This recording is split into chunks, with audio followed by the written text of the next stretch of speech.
Welcome to the Sales Lead Dog Podcast, hosted by CRM technology and sales process expert Christopher Smith, talking with sales leaders that have separated themselves from the rest of the pack. Listen to find out how the best of the best achieve success with their team and CRM technology. And remember, unless you are the lead dog, the view never changes. Welcome to Sales Lead Dog. My guest today is Adam Barney of Framework IT. Adam is the president of Framework IT, so it's really exciting to have you here. Adam, welcome to Sales Lead Dog. Thanks for having me on, Christopher. Adam, tell me a bit about Framework IT. We're a managed IT services provider, which means something to some people and nothing to others. So our core business is providing IT support, strategy, and cybersecurity to small and mid-sized businesses. Typically, they don't have those capabilities in-house or have limited capabilities in-house. We have a kind of very unique business model for our industry. We have a business optimization process that we apply to all clients to optimize their technology. It makes them lean, agile, cost-effective, and it drives down the amount of issues they have. And we actually incentivize and reward them following this process by reducing their pricing as they do so, which is unique to our industry, but not unique in general, right? It's kind of like a safe driver discount almost. I like that. And we back it with a guarantee that if you follow our process, you'll have less issues, actually. That is awesome. I love that. I always like to know, like, what makes you different from everyone else? That makes you different.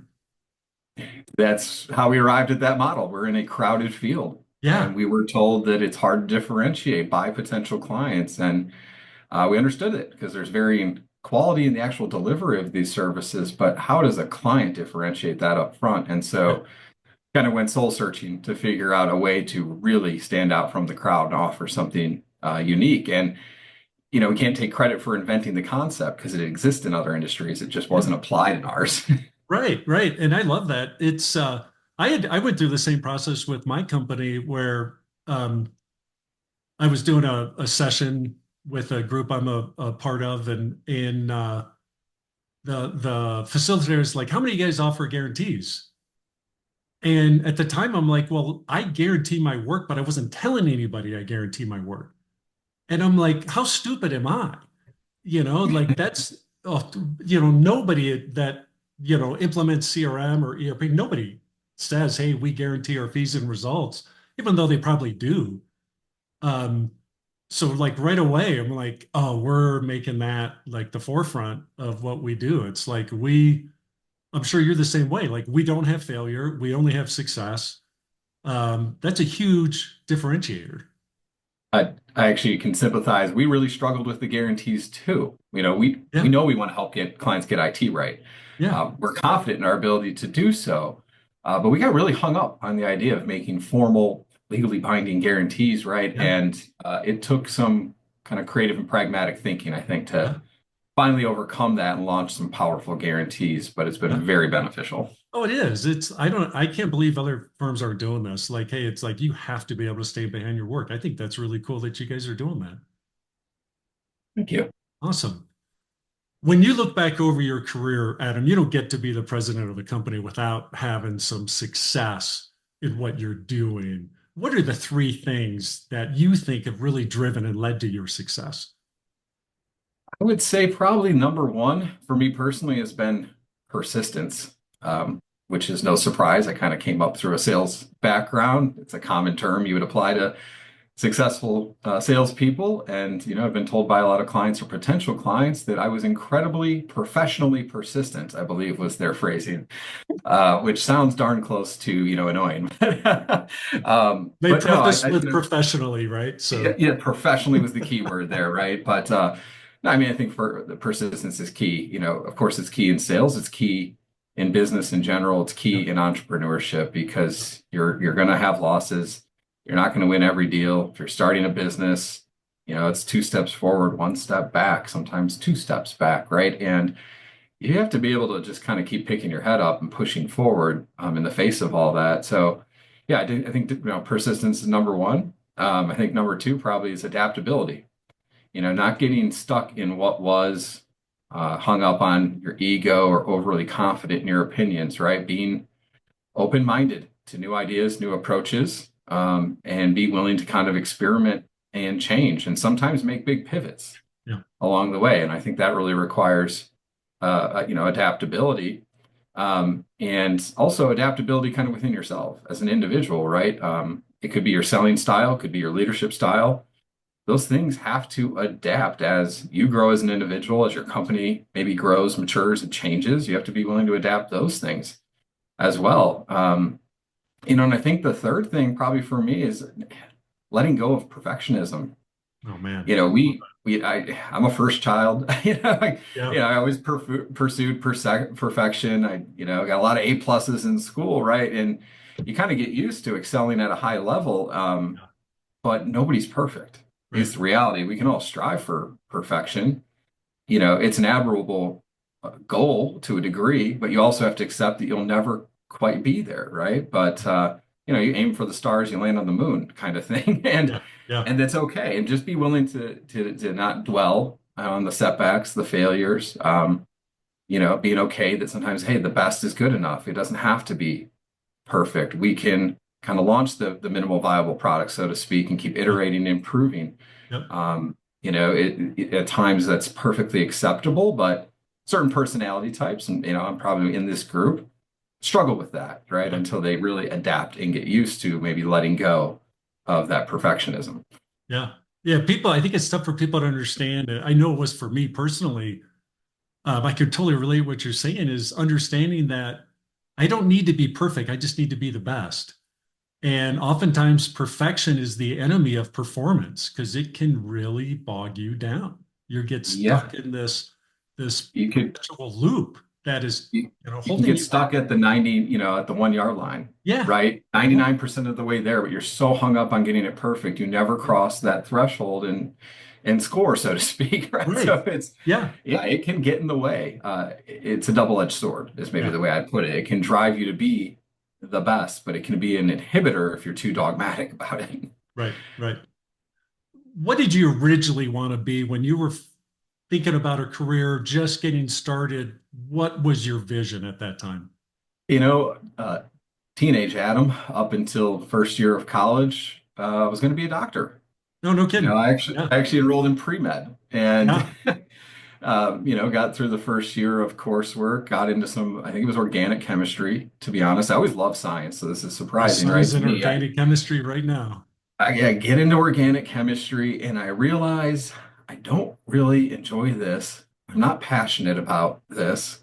And I think I started to get a more crystal clear idea of kind of what that life, probably was going to look like even post college. And I realized I had a lot more interest and passion for business Yeah. ultimately.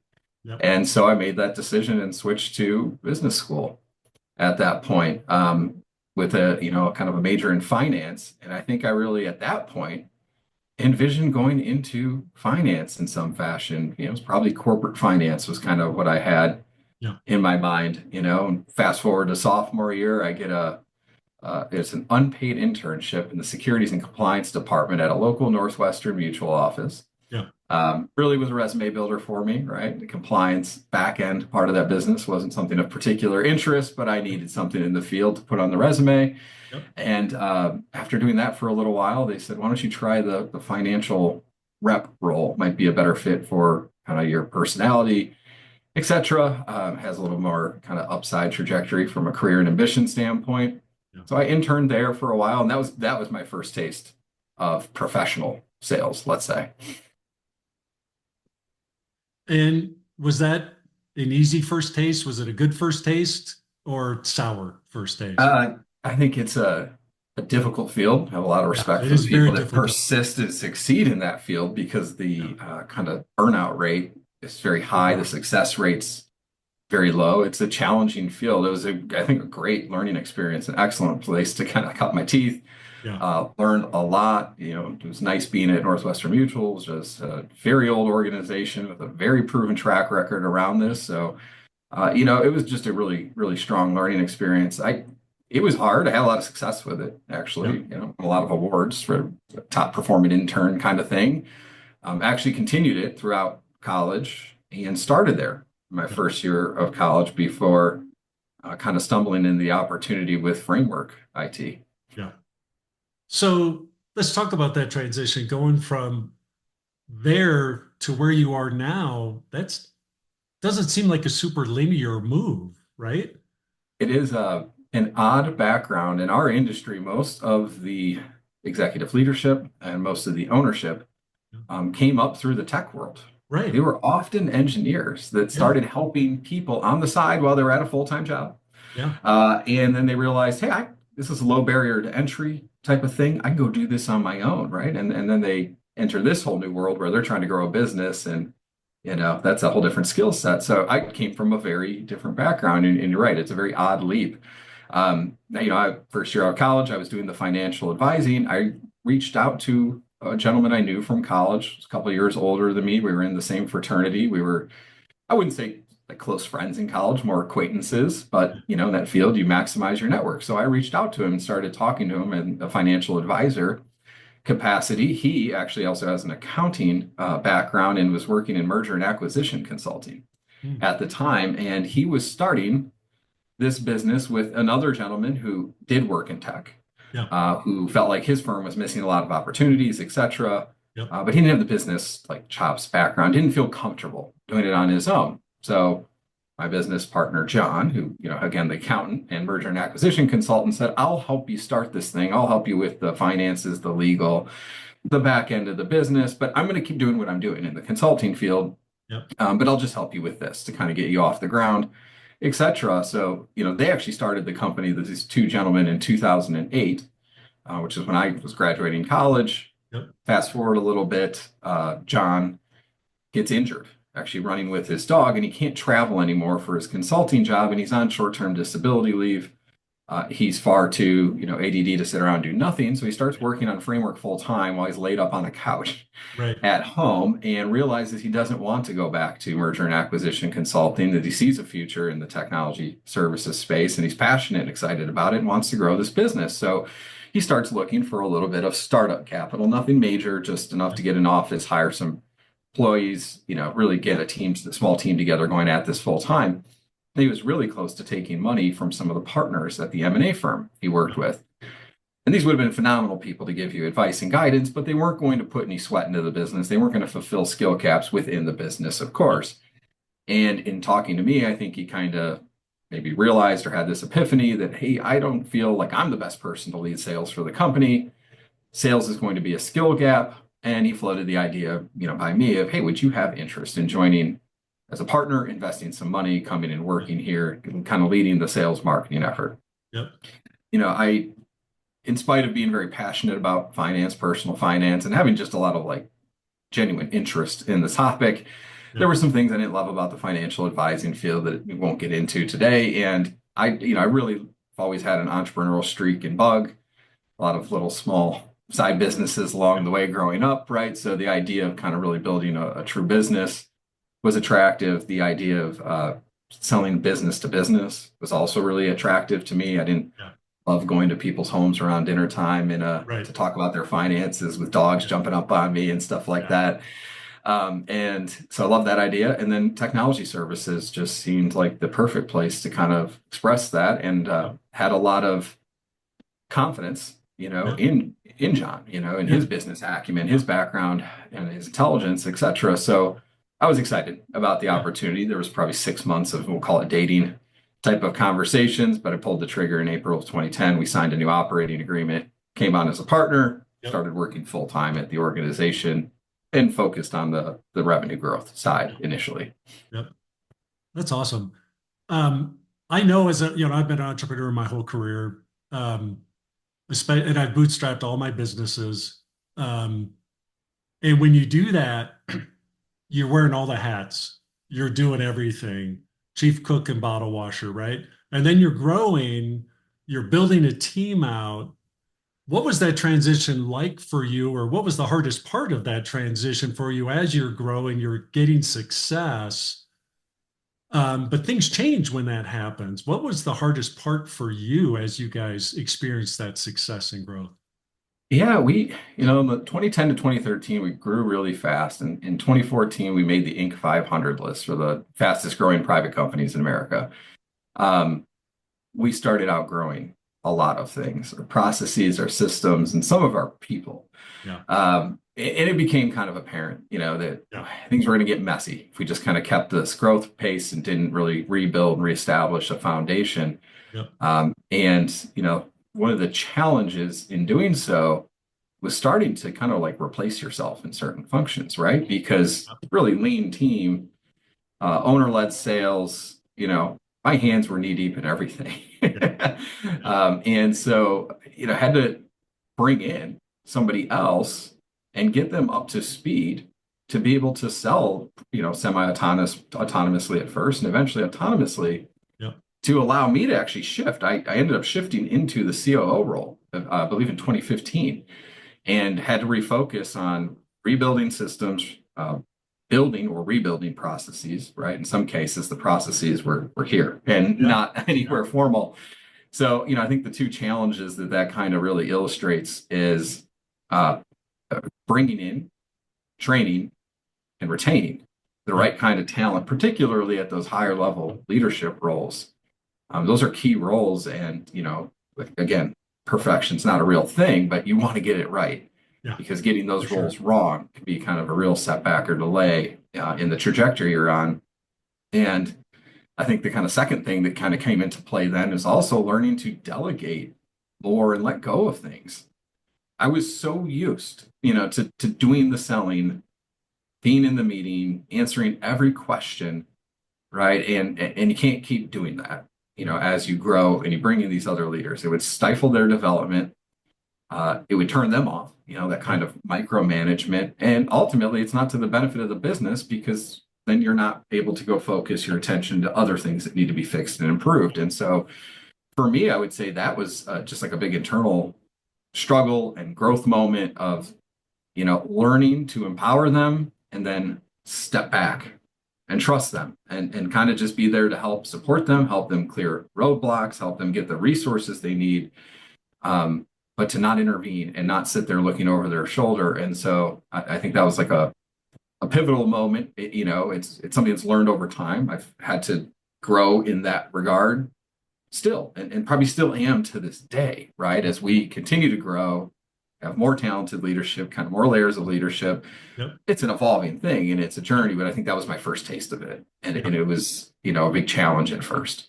What were some of the concrete steps you took when you realized, hey, this is a problem, I'm a bottleneck, I need to change? What were some of the concrete things you did to initiate that change and not, to make sure it was something that was permanent and that you would continue doing? Getting more formal about documenting roles, responsibilities, delineation, in those regards, kind of when approval or escalation is needed versus not needed.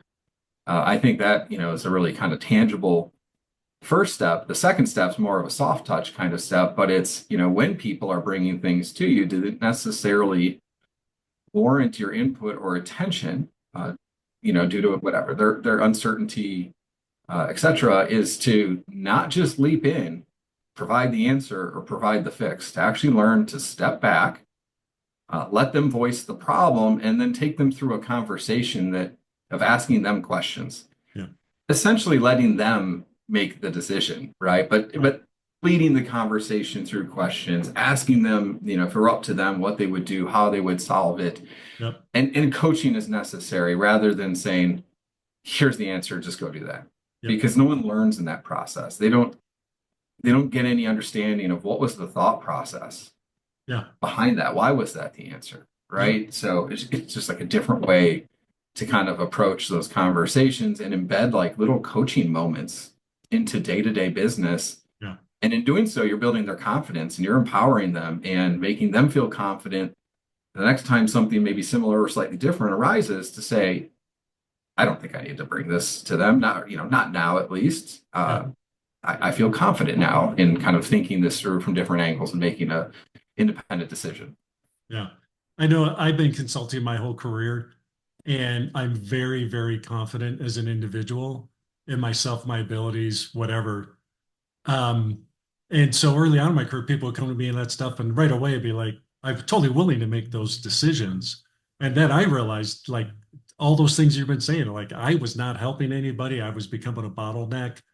Um, I realized that I had to make myself vulnerable and tell people, hey, look, when it comes right down to it, I don't know any more than you do. I'm just totally willing to make a decision and risk falling on my face. That's the only difference between you and me.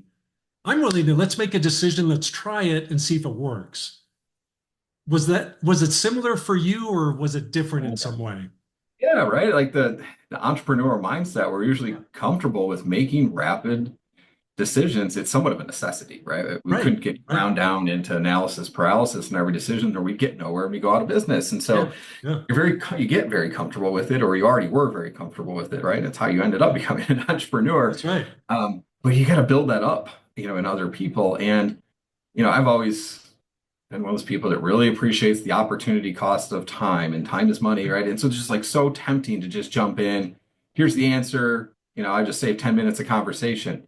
Yeah, But again, it's just a huge disservice yeah, to you miss a growth moment, coaching moment, a development moment for those folks when you do that. And so it's like it really had to learn to be the last person that talks, or yeah, when I talk, to start with questions and not answers, yeah, and only to start interceding with answers if we're kind of after a while we got getting anywhere, so to speak, going in circles. But yeah, that really requires some like restraint and an adjustment of habits when you might be very inclined yeah, to offer that quick decision, that quick answer, naturally. So that was, another kind of big personal growth, I think, yeah. thing that I've witnessed in myself in the last 10 years. Was it hard for you to let people risk failing at all? Was there any component of that in your behavior? Yeah, I'm sure there was. I think it's reduced over time. I think, if I reflect, I think earlier in the business's growth, we were bootstrapped, and I don't know if it's true or not, right? But it felt like some wrong steps could mean missing a payroll, going out of business, failure ultimately. And so I'm sure I was way less apt to completely let go, put that faith in, be willing to let them fail, Yeah, and to pick up and correct it. And I think as we've grown and matured as an organization, gained more experience with yeah, those types of situations, yeah, and then just objectively, most of the decisions we're making now, right, probably are not betting the company, so it's much easier to let it go, right? And now you have an awesome team yep, of very talented people around you. So now I'm very comfortable yeah, with letting it go because I have such confidence in them. But again, it was a journey to get there. yeah, yep. What role did vulnerability play in your growth?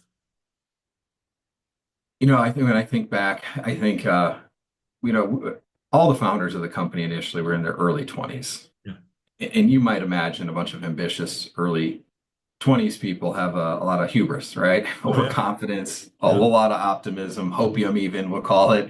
yep, And it's great in a way. It fuels you to push through tough moments, keep your head up, right? yep, That optimism is really key. But what I've, I think learned as I've matured as an individual and we've matured as a company yeah, is, vulnerability can be a key asset too, to garner stronger relationships with employees, certainly, but even clients.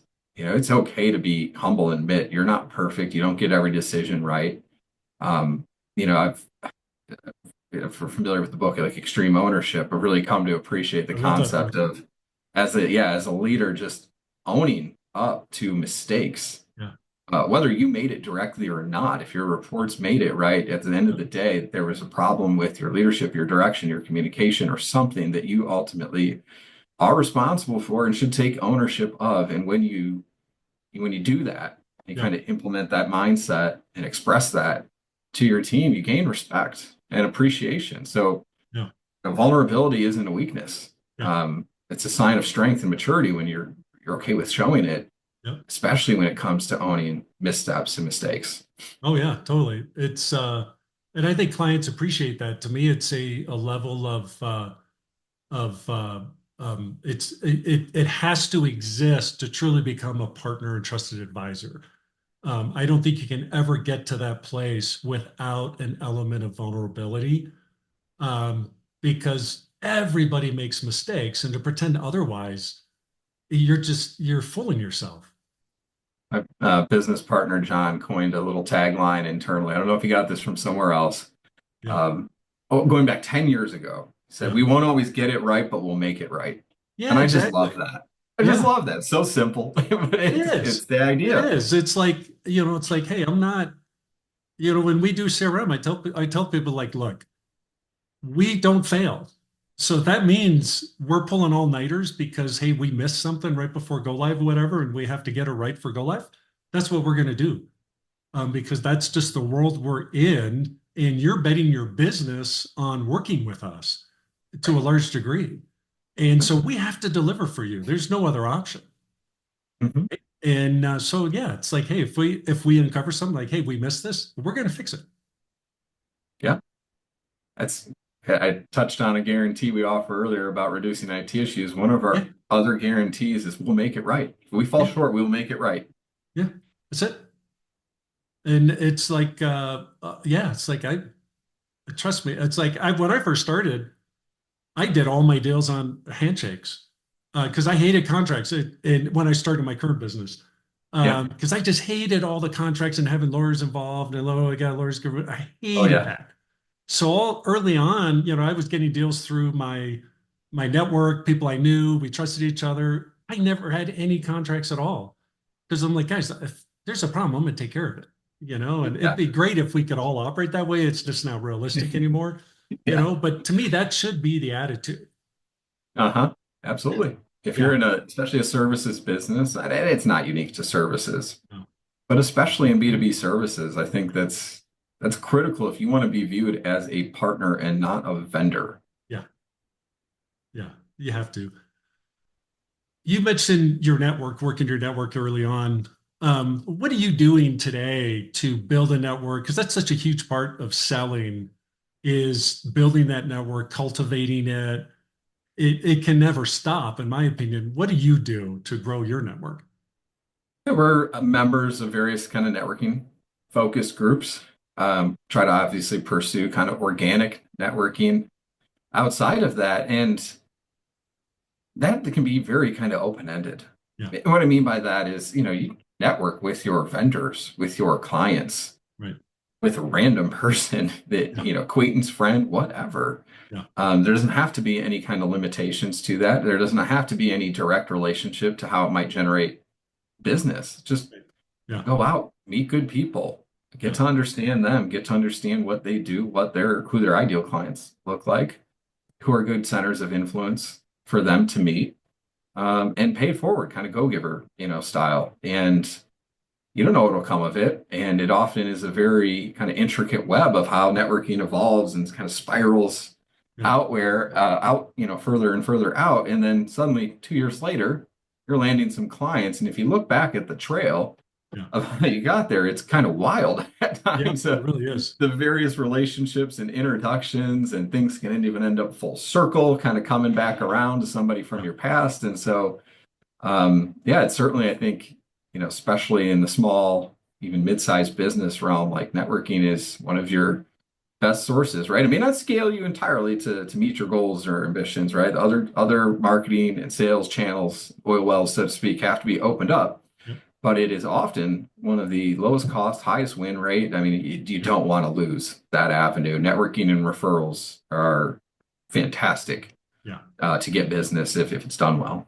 Is there a component of networking that you just felt like this? I really put my heart and effort into this, and it just wasn't worth it. Was there any type of networking that you did that you found to be a waste of time? Yeah, kind of just like going to and I think this is specific to my business, I should Yeah. be clear, because I think this kind of networking would probably work very, very well if what I did was something slightly different. But, Yeah. early on, I'd go to a lot of like the local chamber of commerce meetings. And what I came to finally appreciate was that the people at the chamber of commerce meetings were oftentimes, half sales or pseudo salespeople. Yeah. But the target audience that I sell to is the C-level leaders of That's those right. small mid-sized businesses, which, Yeah. they are sometimes there, Yeah. but they're a much smaller demographic, let's say, in that Yeah. type of setting. Now, again, this is where what you do is relevant because if I was like an insurance agent or mortgage broker or whatever, almost everybody there is potential prospects. I don't want to bash chambers, right? I just think for the Oh, business no, side. exactly. So I think that it's, we are thinking about especially groups and event type based networking. You got to look at it like any other kind of marketing activity of, well, who's my target client profile? What stakeholders do I sell to? And, how do I find them where they are? Exactly. Right. And those things that should align. And Yeah. I did not appreciate, I was a spray and pray approach to Yeah, networking exactly. early Yeah. on. And I started realizing some of this just wasn't worth the time and effort, Yeah, at that's that. why I asked the question is because you know, early on, especially you're throwing mud at the wall to see what's going to stick. And one thing I've learned over time is because I think I've tried just about every one, or at least everything that I've seen.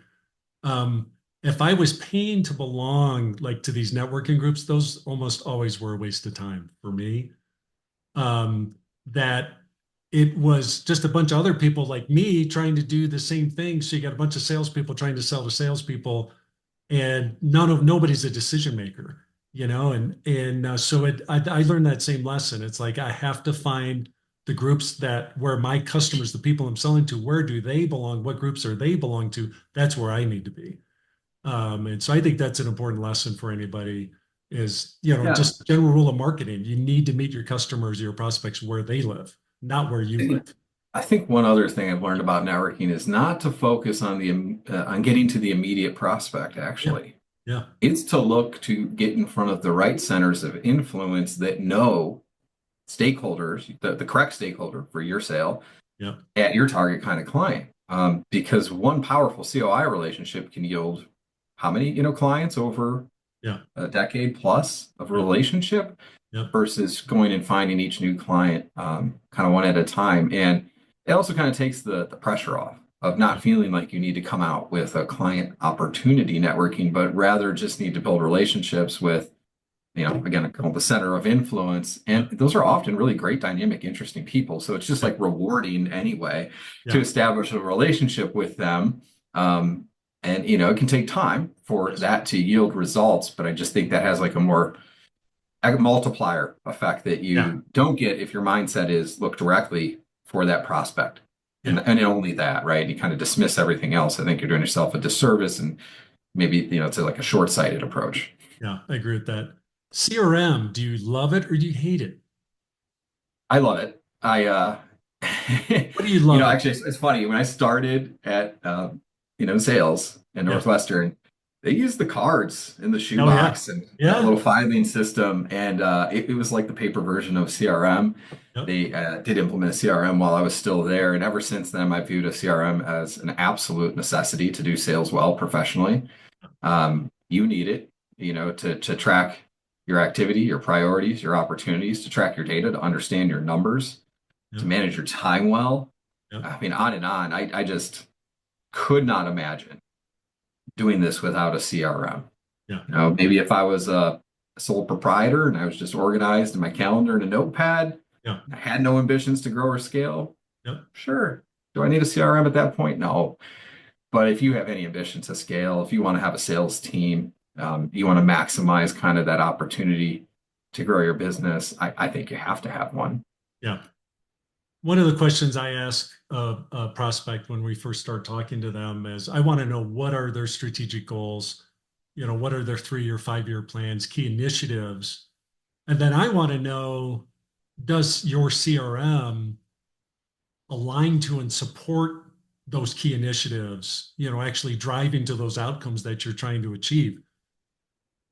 The CRMs you've worked with over the past, has that been the case for you? Or do you think there's a fundamental disconnect with how people are using CRM towards driving key initiatives? I think you could stand up the CRM and it can kind of be the digital version of the shoebox I just mentioned, right? That Yeah. is the most basic. And hey, it's better than the shoebox. But that again is not going to maximize the opportunity. To really maximize the opportunity, what you have to do is what you said. It has to be aligned to your goals, to your marketing and sales campaigns and initiatives. It takes a lot of fine tuning and effort. And if you neglect it, you're just not going to get as great of results. You're going to get a lower return on investment. And I'll admit this is a mistake we've made. We in our earliest instances of CRMs, we used it in a basic way. We weren't always great at aligning the structure and the data, right, in a way to best support making meaningful data-driven kind of decisions. Yep. We were inefficient in kind of the automation or workflow within it. And over time, it just keeps getting hammered home. Oh, for me personally, right, that is throwing away opportunity. That if you are really diligent and you set it up really well and you continue to adjust it as your business evolves, and you really stay on top of it and you keep it clean and aligned, there's so much value in the data, the streamlining and efficiency that drives that. Like I will never make that mistake again. I guess is my point. It's like we're in a CRM transition right now. I think I've done 4 or 5 at Framework, and I'm approaching this one with way more diligence and discipline. By like a factor of 4 than I ever had before, because this lesson has been so hammered home to me that I'm like, we're building this right from the scratch this time. But again, it's not a set it and forget it thing. It is a living, breathing system, just like the business, and it does take constant evolution. Yeah. I appreciate your insight, Adam. We're at our time here on Sales Lead Doc. This time always goes by so stinking fast. I'd love to keep talking with you, but we have to end it like everything else, right? If people want to reach out to connect with you, Adam, if they want to learn more about Framework IT, maybe, what's the best way for them to do that? My LinkedIn. I'm pretty active on LinkedIn. I check the messages regularly, so you can find me at Adam Barney with Framework IT on LinkedIn, or you can also email info@frameworkit.com. I'll directly see that email as well, and always love meeting great people. That's awesome. So if you didn't catch that, no worries. You can get it in our show notes at impellercrm.com/sales lead dog, where you'll find not only this episode, but all the 100+ episodes of Sales Lead Dog. So be sure to check that out, subscribe so you get all our future episodes. And you can get these show notes as well. Adam, thank you again for coming on Sales Lead Dog, and welcome to the Sales Lead Dog Pack. Thanks for having me on, Christopher. As we end this discussion on Sales Lead Dog, be sure to subscribe to catch all our episodes. On social media, follow us on LinkedIn, Facebook, and Instagram. Watch the videos on YouTube, and you can also find our episodes on our website at impellercrm.com/Sales Lead Dog. Sales Lead Dog is supported by Impeller CRM, delivering objectively better CRM for business, guaranteed.